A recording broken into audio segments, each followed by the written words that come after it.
One nation, one rule, one party, ये तमाम बातें, तो ये जो वन का जो आंकड़ा है ना, हमारे देश पे फिट बैठता नहीं है। हर चीज़ में आप कभी भाषा लादना चाहते हैं, कभी धर्म लादना चाहते हैं, हर चीज़ पर आप एक ही चीज़ को भारी करना चाहते हैं, बाकी सब पर गलत है। हमारी इंडस्ट्री के लोग जितना खुलकर बोल पाते थे, सरकार पर, महंगाई पर, तमाम मुद्दों पर कमेंट कर पाते थे, सोशल मुद्दों पर, वो 2014 के बाद धीरे धीरे धीरे धीरे कम होता गया और अब तो तकरीबन गायब हो गया है। अब मुझे लगता है कि अब हम जो है ना, राजनीति को लेकर के, पार्टियों को लेकर के, राजनीति को लेकर, पार्टियों को लेकर के अब हम धर्मांध हो गए हैं। धर्मांध होना गलत है किसी भी सूरत में। अब जो है, अगर मैं इस पार्टी का समर्थक हूँ और ख़ासकर अगर मैं बीजेपी समर्थक हूँ, तब तो भाई चाहे पेट्रोल 2000 रुपये लीटर हो जाए, आप बीजेपी को भला बुरा नहीं कह सकते। पहली जिम्मेदारी समाज की, सामाजिक बुराइयों को लेकर के समाज की, समाज से सवाल बदस्तूर जारी रखेगा हर कलाकार, हर लेखक, हर कवि, उसका काम है। जब बात कानून व्यवस्था की आती है, जब बात पॉलिसीज़ को लेकर के आती है, जब बात नेचुरल रिसोर्सेज के हनन की आती है, जल जंगल ज़मीन की बात आती है, तो सत्ता पक्ष से ही तो सवाल करना पड़ेगा, विपक्ष से थोड़ी सवाल करेगा। मेरे साथ खास मेहमान हैं सुशांत सिंह, आप सब जानते हैं, और हम लोग ऐसे ही कुछ हल्की फुल्की बातें करेंगे। बात करेंगे देश के बारे में, बात करेंगे देश के फ्यूचर के बारे में, देश के नस्लों के बारे में, कुछ फिल्म के बारे में बात हुई। स्वागत है सर, और समय देने के लिए थैंक यू। अरे नहीं भाई, धन्यवाद शंभू, आप आए यहाँ तक और आपने बड़ा इंतज़ार किया। तो नहीं, आप आज मैंने आपका एक भाषण सुना सोशल मीडिया पर, मणिपुर को लेकर आपकी जो चिंता थी कि आपकी वाइफ मणिपुर से हैं जी, आप यूपी से हैं, पढ़ाई आपकी पहाड़ में, दिल्ली में हुई, और आप कहते हैं कि ये खूबसूरती है जी। क्यों ऐसा कहने के लिए मजबूर हो रहे हैं? हाँ, आज इतनी जब बातें मैं सुनता हूँ कि one nation, one rule, one party, ये तमाम बातें, तो ये जो वन का जो आंकड़ा है ना, हमारे देश पे फिट बैठता नहीं है। इतनी विविधता है जो शायद ही दुनिया के किसी और मुल्क में होगी। इतनी भाषाएं, इतनी बोलियां, इतना खान पान में विविधता, कल्चर भी, कल्चर हम एक कल्चर बोल देते हैं, इंडियन कल्चर बोल देते हैं, लेकिन कोने कोने में आप कन्याकुमारी से कश्मीर ट्रैवल कीजिए और गुजरात से लेकर के आप नॉर्थ ईस्ट, मणिपुर, मिज़ोरम जाइए, कल्चर बदलता जाता है, बदलता जाता है। कहीं एक भारतीयता का सूत्र है, पर उसको डिफ़ाइन करना बड़ा मुश्किल है कि भारतीयता क्या है। अलग अलग रस्म रिवाज हैं, अलग तरह से शादियाँ होती हैं। ट्राइब्स में चले जाए जो हमारे आदिवासी हैं, उनके अलग अलग रीति रिवाज हैं, अलग मान्यताएं हैं, पूजन के अलग तरीके हैं उनके। इतनी विविधता है, कहीं देखने को नहीं मिलेगी। और आप उसको एक में रखना चाहें तो कितना बोरिंग हो जाएगा। सब एक से दिखें, सब एक सा बोलें, ये तो विविधता में तो मज़ा है। कहीं जब मैं आज महाराष्ट्र से इधर आया, कहीं भी जाता हूँ शूटिंग के लिए, अलग राज्यों में जाता हूँ, अलग अलग लोकेशंस पर जाता हूँ, तो सबसे बड़ा एक्साइटमेंट क्या रहता है? एक नई जगह का देखने का, नए लोगों से मिलने का, नया खाना खाएंगे। घर वापस जाऊंगा तो बच्चों के लिए नई मिठाइयाँ लेकर जाऊंगा। जब बच्चे छोटे थे मेरे, अब तो बड़े हो गए हैं, तो जिस प्रांत में जाता था वहाँ की जो लोकल ड्रेस है बच्चों के लिए, उनके साइज़ की छोटी ड्रेस लेकर के जाता था कि कितने अच्छे लगेंगे देखो अलग अलग कपड़ों में। तो ये जो खूबसूरत नज़ारा है जो दुनिया में कहीं और देखने को नहीं मिल सकता, अगर आप उसको ख़त्म करना चाहें यूनिफॉर्मिटी के नाम पर, तो इस खूबसूरती को मिटाना है। मतलब आप यूसीसी की बात कर रहे हैं? जी, मैं यूसीसी तो एक बड़ा छोटा सा एग्जाम्पल है। हर चीज़ में आप कभी भाषा लादना चाहते हैं, कभी धर्म लादना चाहते हैं, हर चीज़ पर आप एक ही चीज़ को भारी करना चाहते हैं, बाकी सब पर गलत है। हिंदू हैं, पूरे देश में हैं, लेकिन पूरे देश के हिंदुओं के भी खान पान, रहन सहन अलग अलग है। कश्मीरी पंडित दबा के मटन खाता है भाई। बंगाल में जाइए, हिंदू, हमारे बिहार में खाते हैं लोग, पूरा मिथिलांचल के। बंगाल में जाइए आप, दुर्गा पूजा में खाते हैं मटन भाई, मछली खाते हैं रोज का। आप मणिपुर में वैष्णव है, मेरी जो वाइफ है, वहाँ पर मटन चिकन नहीं खाते हैं, लहसुन प्याज नहीं खाएंगे, लेकिन मछली जो है, मछली को जल का फल कहते हैं। हमारे यहाँ शादी में, अगर मैं जाट परिवार से हूँ, शादी में नॉनवेज क्या छोड़िए, आप वैसे भी नॉनवेज कोई देखना पसंद नहीं करता है। लोग सोचते हैं कि जाट बड़े जो है नॉनवेज खाते होंगे, हमारे बिल्कुल वेजिटेरियन है। मतलब घर में अगर कोई चिकन विकन की बात कर दे तो घर से निकाल दिया जाता था, हमारी जो दादी के टाइम की बात है। तो हमारे यहाँ तो शादी में नॉनवेज का सोच भी नहीं सकते, वहाँ मछली है। तो इतनी, लेकिन है सब हिंदू, वो भी वैष्णव हैं, जाट भी हिंदू हैं। तो जब हिंदू धर्म के नाम पर आप जो है एकात्म सबको करना चाहते हैं, एक रस में बांधना चाहते हैं, वहीं पर इतनी विविधता है अंदर ही अंदर, तो आप कैसे एक रंग में कैसे रंग देंगे इस देश को? कहते हैं फिल्म इंडस्ट्री में जो लोग जाते हैं ना, वो पढ़ते बहुत हैं, उनकी सोच ग्लोबल होती है, वो दुनिया भर से कनेक्ट करते हैं, दुनिया भर के देशों में आप लोग को जाने का मौका मिलता है। आजकल लोग कह रहे हैं कि बहुत रूढ़िवादी हो गया है मुंबई फिल्म इंडस्ट्री, वो सब अपने अपने खोलों में असली रंग में आ गए हैं और सत्ता से बहुत नज़दीकियां दिखने लगी। मैं इस पर कमेंट करने के लिए एक्चुअली सही व्यक्ति नहीं हूँ शंभू, क्योंकि मैं अब तक खुद को आउटसाइडर सा ही मानता हूँ। मैं ज़्यादा घुला मिला नहीं इंडस्ट्री के लोगों से, ना मैं कोई ए लिस्टर स्टार हूँ वहाँ पर, ना कभी पार्टियों में गया, ना कोई मेरा गुट है। मैं अगर कहूँ कि मैं बहुत नज़दीक से जानता हूँ वहाँ के लोगों को, ज़्यादातर लोगों को, और उनके बारे में मैं कमेंट कर सकता हूँ कि पहले उनकी सोच कैसी थी और अब कैसी हो गई है, तो वो गलत होगा। मेरा भी नज़रिया या उनके बारे में जो ऑब्जर्वेशन है उतना ही दूर से है जितना आपका है। आपका हो सकता है क्योंकि आप पत्रकार रहे हैं और हैं अभी भी, तो आपका शायद मुझसे कहीं ज़्यादा उठना बैठना रहा होगा लोगों के साथ। पर हाँ, एक बात जो अभी हम चर्चा भी कर रहे थे कि 2014 से पहले हमारी इंडस्ट्री के लोग जितना खुलकर बोल पाते थे, सरकार पर, महंगाई पर, तमाम मुद्दों पर कमेंट कर पाते थे, सोशल मुद्दों पर, वो 2014 के बाद धीरे धीरे धीरे धीरे कम होता गया और अब तो तकरीबन गायब हो गया है। बड़े गिने चुने लोग हैं जो अब भी खुलकर कहते हैं। ये फ़र्क तो आया है डेफिनेटली। आपने आप क्या जो टीवी पर शो आता था जो क्राइम को लेकर, आपने सावधान इंडिया इतना, उससे आप घर घर पहुंचे जी, लोग आपको एक पत्रकार के तौर पे देखने लगे थे जो लोगों को आगाह कर रहा था। जी जी जी। टीवी अखबार की भाषा भी बदल गई है। हाँ बिल्कुल। अब खबरें देखने और पढ़ने के लिए सोचना पड़ता है कहाँ जाए। पहले नहीं था। पहले मेरे घर पर मतलब जैसे टाइम्स ऑफ इंडिया है, मुंबई में शायद सबसे ज़्यादा सर्कुलेशन का अखबार वही था, अंग्रेज़ी वाला। अब मेरे घर भी वो आता था और मैं बिना सोचे उसकी खबरों को पढ़ता था, ये ना सोचते हुए कि ये किस रंग में रंगी हुई हैं, क्या ये सत्ता पक्ष की खबरें हैं। तब वो सारी खबरें थी, खबरें होती थी, और I think more than 50% of time, 90% मैं कह सकता हूँ, वो खबरें फैक्ट के नज़दीक हुआ करती थी, बिना किसी रंग में रंगे।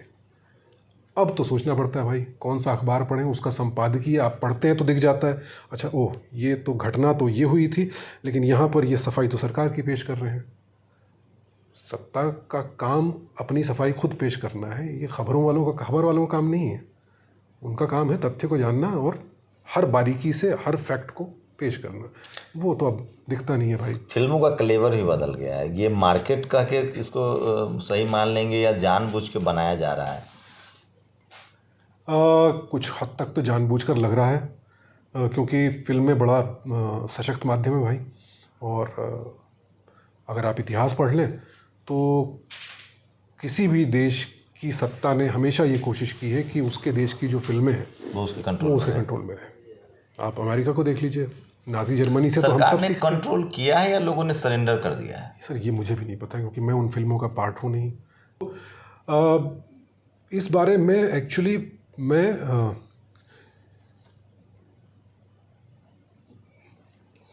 किसी अथॉरिटी के साथ कमेंट नहीं कर सकता कि हमारी इंडस्ट्री के ज़्यादातर लोगों ने क्या सरेंडर कर दिया है या बिजनेस के पॉइंट ऑफ व्यू से इस तरह की फिल्में बन रही हैं, मैं नहीं कह सकता। लेकिन हाँ, फिल्मों का सुर हमारे देखते देखते चेंज हो गया है। सॉरी, सवाल हम कहाँ पे रुके थे? वही थे, फिल्मों का क्लेवर भी बदल गया है। जी जी हाँ। जी।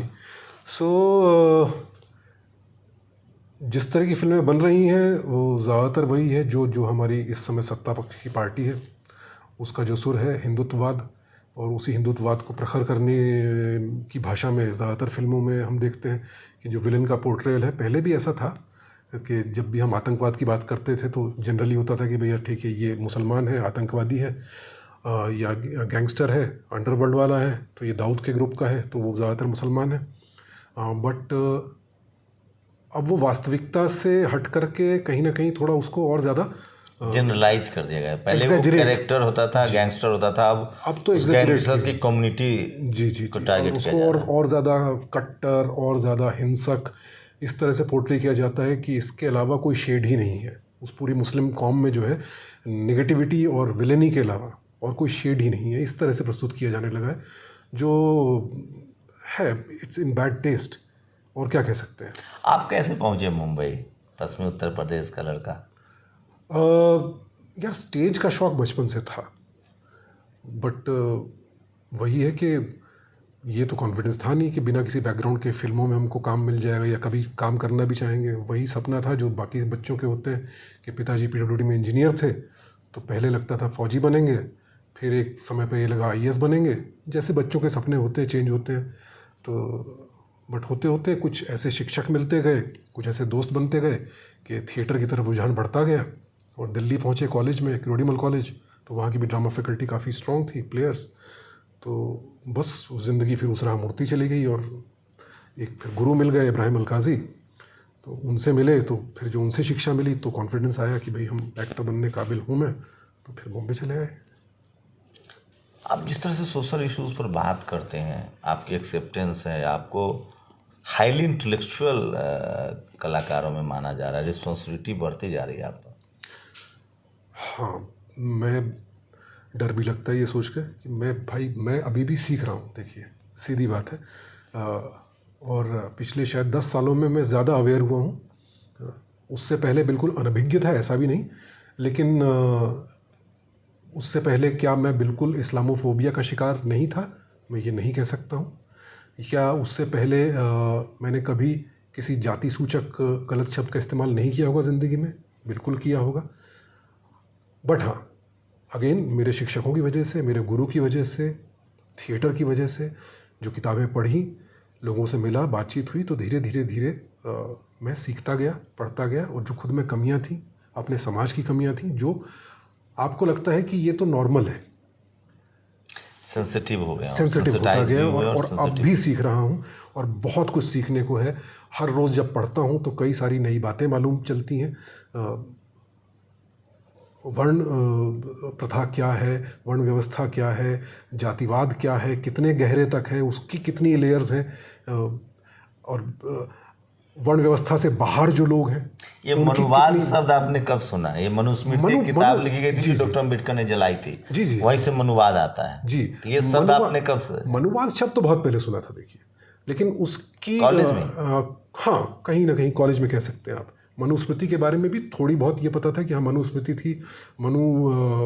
बाकायदा एक संवैधानिक प्रक्रिया थी, वो आज़ादी से पहले जी, देश चला है उस पर। जी जी, वो सब पता था, लेकिन इतनी डिटेल में नहीं पता था। पहले ये पता था कि अच्छा ये समाज चलाने की एक व्यवस्था थी, लेकिन कितनी बुरी व्यवस्था थी, उसमें कितनी कमियां हैं। सिर्फ एक लिमिट तक जाके स्कूल में शायद 10वीं 12वीं में कहीं ये पता चला था कि एक उसमें ये था कि भाई अगर कोई ये जुर्म करता है तो अगर वो शूद्र है, वर्ण के हिसाब से सज़ा दी जाएगी। अगर ब्राह्मण ने ये किया तो उसको और ज़्यादा सज़ा मिलेगी। तो ये सुनकर मुझे लगता था अरे भाई कितने विद्वान लोग थे कि भाई जिससे अपेक्षा ये की जाती है कि आप तो समाज को संभालेंगे, आप समाज में को शिक्षित करने वाले व्यक्ति हैं, और यदि आप ये जुर्म करते हैं तो आपको तो सबसे ज़्यादा सज़ा मिलनी चाहिए। लेकिन लिखा इसके उलट गया है, कहाँ ऐसे जा रहा है, कहाँ ऐसे जा रहा है। लेकिन होते होते जो हुआ है, और बाकी मनुस्मृति में जो कुछ लिखा है महिलाओं को के बारे में जिस तरह से है, पढ़ी मैंने नहीं है भाई मनुस्मृति। मैं ये नहीं कहूँगा कि मैंने मनुस्मृति पढ़ी हुई है पूरी डिटेल में, उस पर लेख पढ़े हैं, लोगों से बात की है। वो एक व्यवस्था थी, लेकिन वो व्यवस्था सही नहीं है, आज के समाज, आज के परिप्रेक्ष्य में उचित नहीं है। तो मनुवाद का नाम, मनुवाद मुझे लगता था सिर्फ पैतृक व्यवस्था के बारे में एक शब्द, पेट्रियार्कल है। हाँ, सिर्फ मुझे लगता था जब आप बोलते हैं मनुवाद यानी पितृसत्ता की आप बात कर रहे हैं। लेकिन अब धीरे धीरे जितना पढ़ा है तो पता चला कि पितृसत्ता से कहीं ज़्यादा है।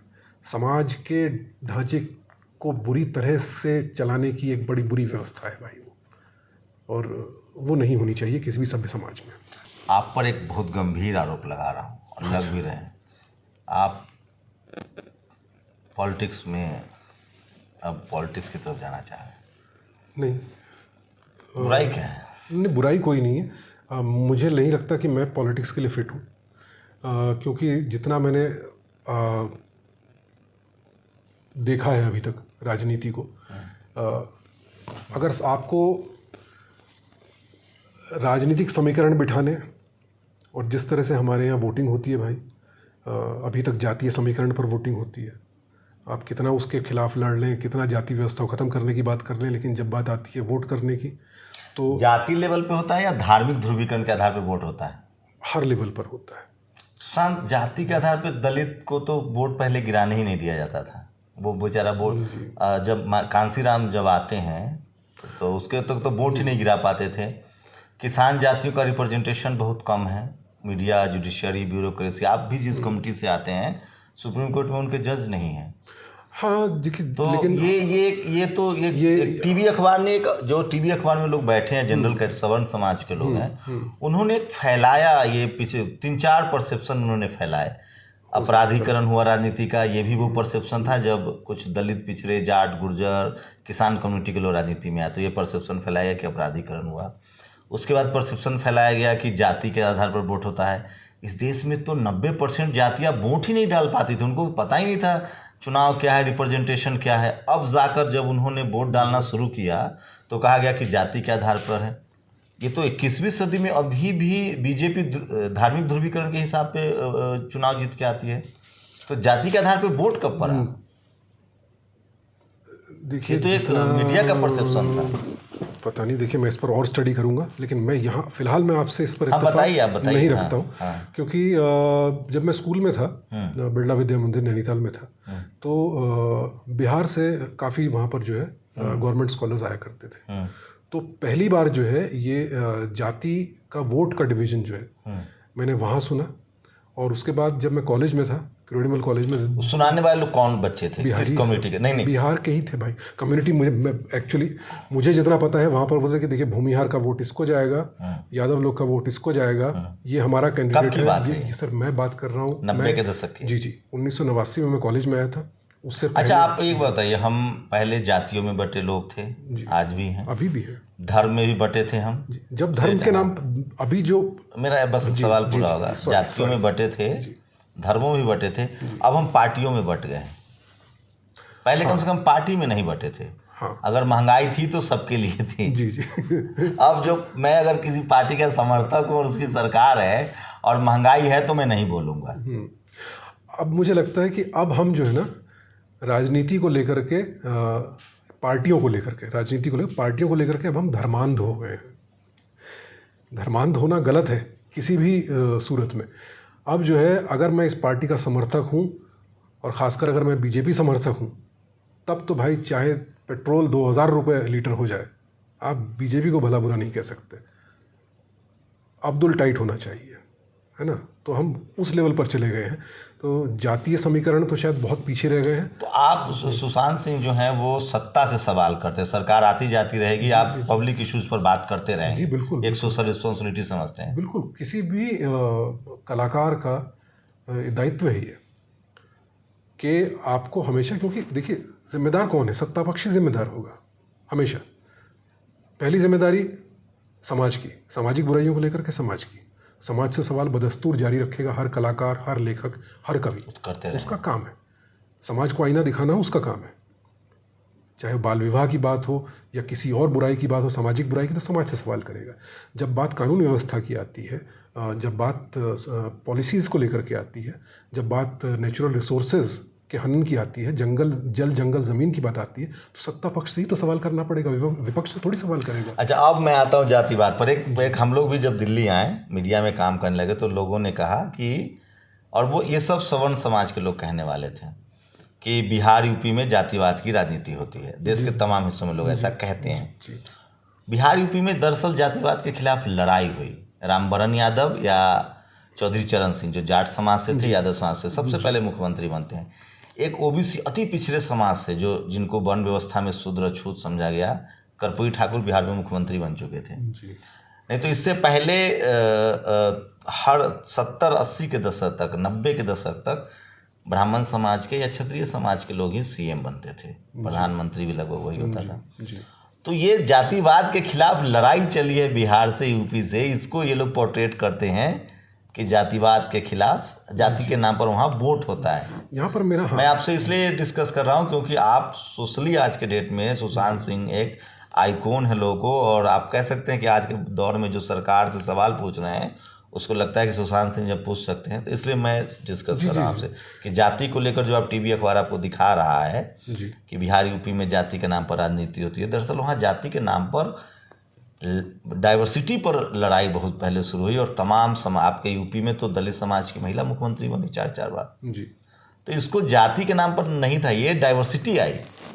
हाँ, आपसे मैं आधा इत्तेफाक रखूंगा। हाँ इस आप पर, अपने ठीक है, हाँ। बिल्कुल। कोई भी व्यवस्था जब बहुत ऑप्रेसिव हो जाएगी और जो ऑप्रेस्ड है, जो दलित है, यहाँ पर मैं पूरा दलित एक शब्द की तरह इस्तेमाल कर रहा हूँ, मैं शेड्यूल कास्ट कंस्टिट्यूशनल टर्म से आप बोल सकते हैं, जिसका भी ऑपरेशन हुआ है, जब वो जागृत होने लगता है किसी लीडर के जरिए या किसी पार्टी के जरिए या किसी आंदोलन के जरिए, तब वो चाहेगा कि मेरे समाज का प्रतिनिधित्व राजनीति में हो, ठीक है। और ये लड़ाइयाँ हुई और इसमें हिंसक भी हुई लड़ाइयाँ, चाहे यूपी में हुई चाहे बिहार में हुई।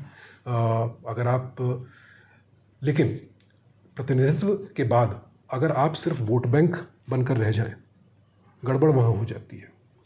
डाइवर्सिटी अपनी जगह बिल्कुल अच्छी बात है, होनी चाहिए।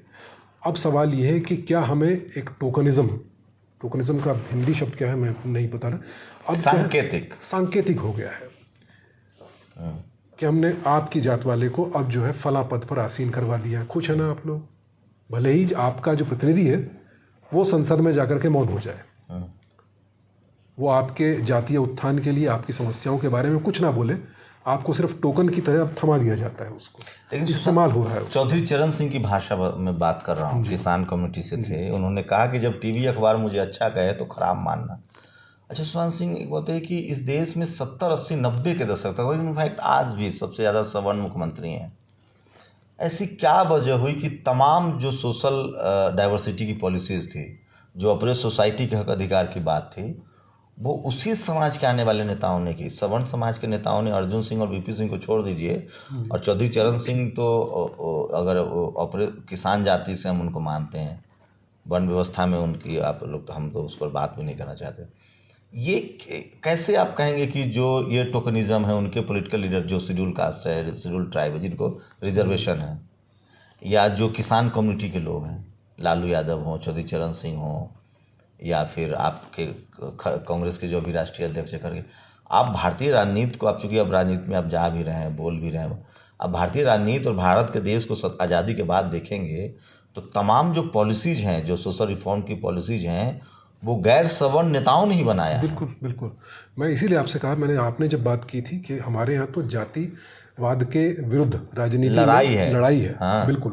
तो जो आदमी, और भारत में उन राज्यों में जहाँ सोशल जस्टिस की बात नहीं पहुँची, अम्बेडकरिज्म नहीं पहुँचा है, वहाँ जातिवाद, आज एनसीआरबी के आंकड़े आए हैं, यूपी, राजस्थान, जहाँ जहाँ कांग्रेस बीजेपी की पार्टियाँ चलती रही है, वहाँ तो जाति को लेकर कभी डिस्कोर्स ही खड़ा नहीं हुआ।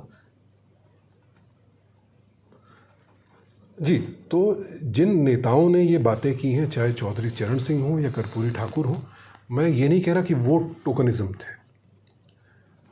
मैं ये कह रहा हूँ कि जब आपका समुदाय जागृत होता है और उसमें से एक लीडर निकल के जाता है और आपका प्रतिनिधित्व करता है, तब जो मेजॉरिटी है सत्ता पक्ष में या देश की राजनीति में, जो मेजॉरिटी है जो कि सवर्ण है, वो जान जाती है कि ओह, अब ये समाज जागृत हो चुका है, अब ये अपना प्रतिनिधित्व चाहता है राजनीति में, अब ये अपने लीडर्स भेजेगा। ये तो अच्छी बात है, नहीं जातिवाद कैसे होगा? नहीं, मैं ये नहीं कह रहा जातिवाद है, मैं ये कह रहा हूँ कि उसके बाद वही जिनका बाहुबल है या जिनका बाहुल्य है, वो फिर उस चीज़ को टोकनिज्म की तरह बना देते हैं।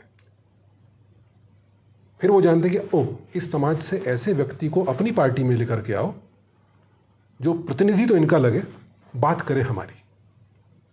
वहाँ पर फिर हम सब इस्तेमाल होना शुरू हो जाते हैं कि अच्छा, किसान के नाम पर चलिए इस जाट को खड़ा कर देते हैं।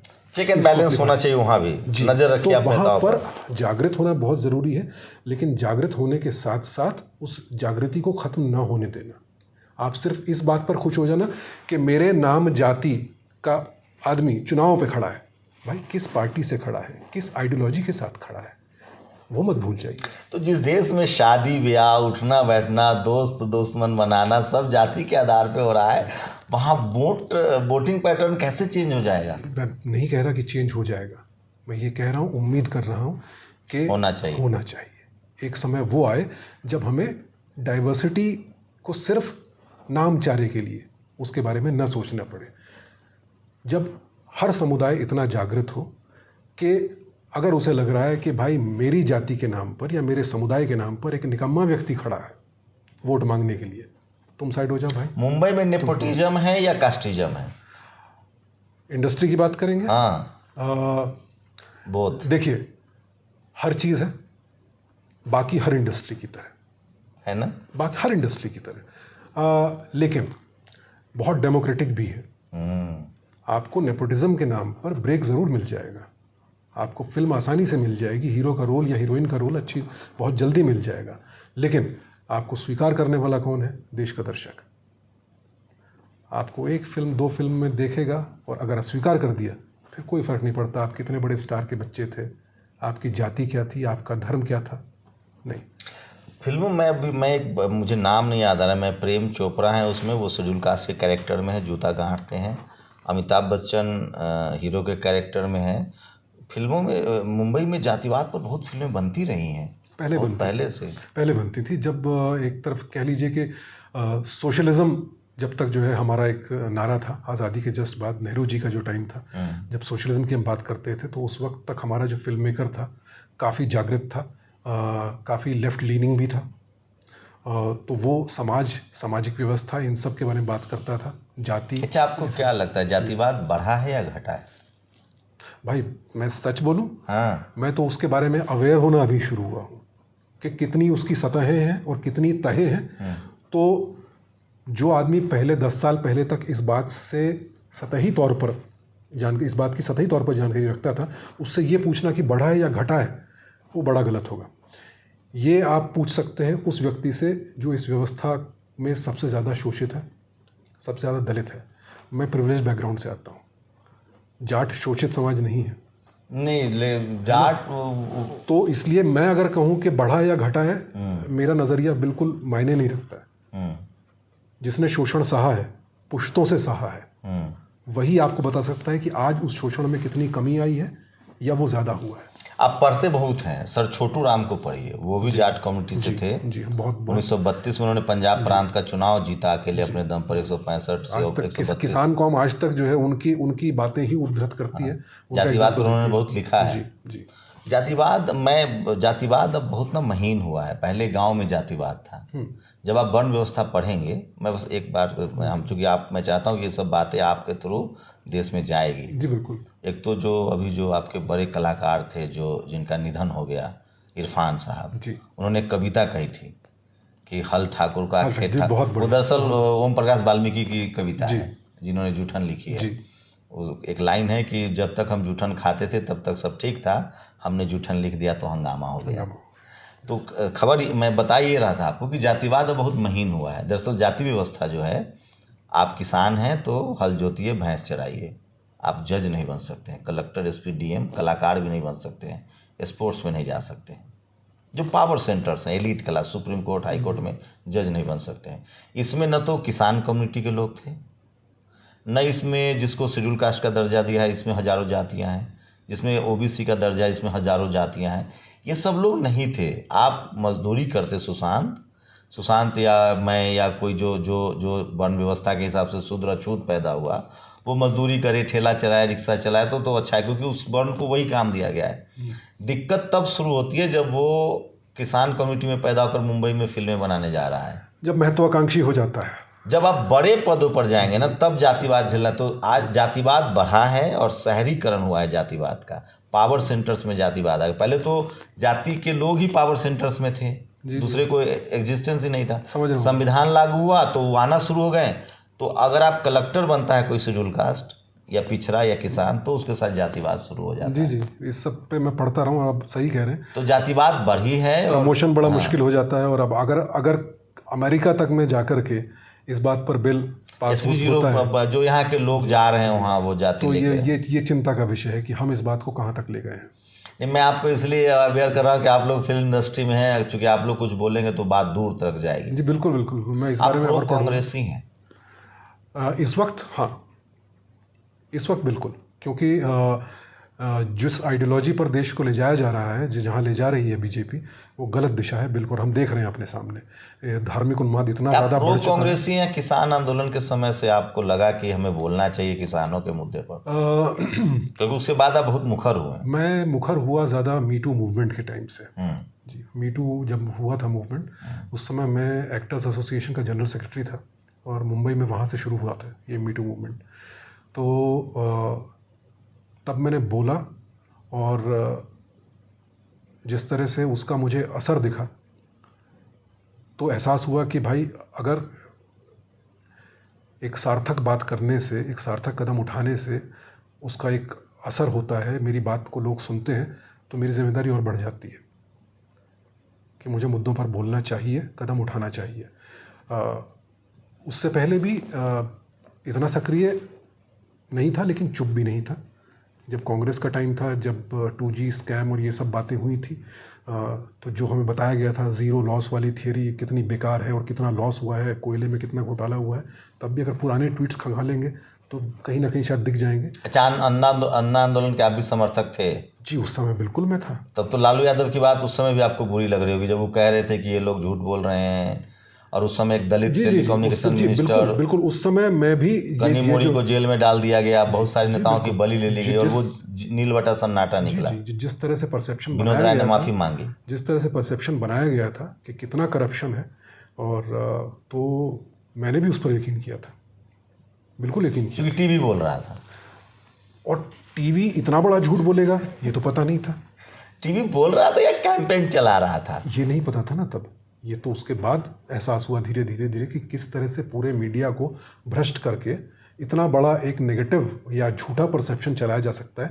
उससे पहले तो अगर खबर में दिखाया जा रहा है तो हम मानकर चलते थे कि भाई ये सत्य दिखाया जा रहा होगा। आप बोल सकते हैं आज के इस देश ने एक सबसे ज़्यादा पढ़े लिखे और शानदार प्रधानमंत्री को बदनाम कर दिया मीडिया के जरिए। बिल्कुल, मनमोहन सिंह। बिल्कुल, इतने ज़हीन आदमी, शालीन, डिग्निफाइड आदमी, जिसने देश के लिए इतना कुछ किया, उसको चुपचाप समेत मेरे लोगों ने मनमोहन सिंह और न जाने क्या क्या कहा। बहुत गलत था और उसके लिए शर्मिंदा होना चाहिए। मैं तो हूँ कम से कम। उसी तरह से लोग कहते हैं जो बड़े पॉलिटिकल, उसकी लालू यादव हो या मायावती हो, मुलायम सिंह यादव हो, चौधरी चरण सिंह हो, इन सब लोगों को मीडिया ने इस देश में बदनाम किया क्योंकि वो सवर्ण समाज से नहीं थे। जी, ये बिल्कुल कहीं ना कहीं आपकी बात बिल्कुल पूर्णतः सत्य है। लेकिन हाँ, यहाँ पर मैं फिर कहूँगा कि मैं नया राजनीतिक रूप से जागृत व्यक्ति हूँ, लेकिन किसी भी चीज़ पर अंधविश्वास कभी नहीं करूँगा। जिस तरह से 2014 से पहले जो अन्ना हज़ारे कैंपेन चलाया गया था, तकरीबन अंधविश्वास कर लिया था उसके ऊपर कि हाँ ये सब सत्य है। अब मैं चाहता हूँ और कोशिश करता हूँ कि हर चीज़ के बारे में पढ़ लिखूँ, और कोई भी नेता भगवान नहीं है। राजनीति क्यों नहीं ज्वाइन करते सीधे सीधे? किसी पार्टी की लाइन को टो करना फ़िलहाल मेरे बस में नहीं है। मैं बड़ा ही इंडिपेंडेंट, इंडिविजुअलिस्टिक आदमी हूँ। मैं नहीं चाहता कि किसी एक विचारधारा या पार्टी की विचारधारा की मोहर मेरे मुंह पर लग जाए और मेरा मुंह सिल जाए। आप बोलने की आज़ादी बनाए रखना चाहते हैं। जी, कल कांग्रेस सत्ता में होगी, आज जैसे कर्नाटक में है और राज्यों में भी है। जब राजस्थान की बात आती है, अगर वहाँ कोई अन्याय हो रहा है तो मैं उस पर भी उसके रिट्वीट करता हूँ, उसकी आवाज़ बुलंद करता हूँ। जब बात हसदेव की आती है, अगर वहाँ लगता है कि राज्य सरकार सही फैसले नहीं ले रही है, कमज़ोर पड़ रही है, मैं उसको भी रिट्वीट करता हूँ। आर्थिक नुकसान का ख्याल नहीं आता है? देश के नुकसान से तो बेहतर है अपना आर्थिक अभी के नुकसान। हालात पर क्या कहेंगे? जो मणिपुर में जो घटना सामने आई है, बहुत दुखद और चारों तरफ चुप्पी है। बहुत दुखद है। एक पूरे प्रदेश को सिविल वॉर जैसी स्थिति में झोंक दिया गया है, और तकरीबन 3 महीने होने को आए हैं। आपके तो डाइनिंग टेबल पर डिस्कस होता होगा? जी हाँ, रोज़ मैं अपनी वाइफ को देखता हूँ, वो कितना दुखी है। मेरी सिस्टर इन लॉ इम्फाल में रहती हैं, तो वहाँ से हालात पता चलते रहते हैं कि कितना अलगाव हो गया है दोनों समुदायों में, जो पहले नहीं था। समुदाय अलग अलग होते हैं, अपने अपने कल्चर, परंपराएं सबकी होती हैं। मालूम होता है अच्छा ये कुकी हैं, हम नागा हैं, हम मितेई हैं, हर जगह, बट दुश्मन नहीं होते। आज तो ऐसा हो गया कि घाटी से कुकी चले गए हैं और पहाड़ों से मितेई गए। अभी कहेंगे कि नागा, जब मणिपुर में सारी चीज़ें हैं, तब भी कहेंगे कि बिहार और कम से कम बिहार और यूपी में आज के डेट में कोई किसी कम्युनिटी को ऐसे हाँक नहीं सकता है। इसका मतलब वहाँ डाइवर्सिटी मजबूत है। बिहार यूपी में कोई भी कम्युनिटी किसी दूसरी कम्युनिटी को इस तरह से नहीं हाँक सकता है। शंभू जी शुभ शुभ बोलिए, बड़े बोलना बोलिए, कोई सुन न ले। नहीं, मैं वही कह रहा हूँ, मणिपुर जैसी जगह जहाँ पर लिटरेसी लेवल इतना ज़्यादा है, अगर वहाँ इतना अलगाववाद पैदा किया जा सकता है तो डरिए नहीं। बिहार यूपी तो बहुत पॉलिटिकल फर्टाइल लैंड है सर। ये जिस तरह की आइडियोलॉजी इस वक्त देश पर हावी है, कब कहाँ आग लगा दी जाए पता नहीं चलता है। धर्म के नाम पर जो उन्माद बिछा दिया गया है जगह जगह पर, कि लोग जो है मुस्लिम के होटल बंद करवाने पर उतारू हैं, कांवड़ यात्रा है तो मीट की दुकानें बंद कर दो, नवरात्रे चल रहे हैं तो मांस बेचना बंद कर दो। ये उन्माद कब था हमारे देश में? ये तो पहले भी होता था, लेकिन भाईचारे से होता था। इस हद तक नहीं होता था। अब जबरदस्ती करवाया जाता है, हिंसक रूप से नहीं होता था, सरकारी आदेश नहीं आ जाते थे। आपको भी डर लगता है? डरना सबको चाहिए। अगर देश में कहीं भी हालात बुरे हो रहे हैं, सबको डरना चाहिए। नहीं, बोलने पर, उसके खिलाफ बोलने पर नहीं, सच के साथ खड़ा। मुझे चुप रहने से डर लगता है। आप कुछ गलत होते देखें और चुप रहें, सबसे बड़ी डर की बात वो है। अब बोलेंगे हमेशा। जी बिल्कुल। तो सुशांत सिंह थे, मैं फिर कह रहा हूँ, जो इस देश के लोग हैं, बड़ा देश है, इस देश में बहुत मुश्किल से लोगों ने आज़ादी पाई है, एक संविधान है, और अभी भी लोग इस देश को एक रंग में तो नहीं रंगा जा सकता है। यहाँ बड़ा देश है, हर तरह के लोग हैं, और आप लोगों को शिकायतें हो सकती है मुंबई से। मुंबई में चुप्पी है तो दूसरी तरफ सुशांत सिंह भी है। पूरी बातचीत पर आपकी प्रतिक्रिया बहुत ज़रूरी है। शुक्रिया सर, एक बार फिर से हमें जेलने के लिए। Thank you so much. आपने बहुत टाइम दिया। थैंक यू आप सभी को। नेशनल दस्तक की आपसे गुजारिश है कि अगर इसको बचाना चाहते हैं तो नेशनल दस्तक को सब्सक्राइब करने के लिए रेड कलर के सब्सक्राइब बटन को दबाएं, फिर बेल आइकन की घंटी दबाएं। नेशनल दस्तक को बचाने के लिए बहुत जरूरी है कि हर खबर को शेयर करें, लाइक करें, कमेंट जरूर करें।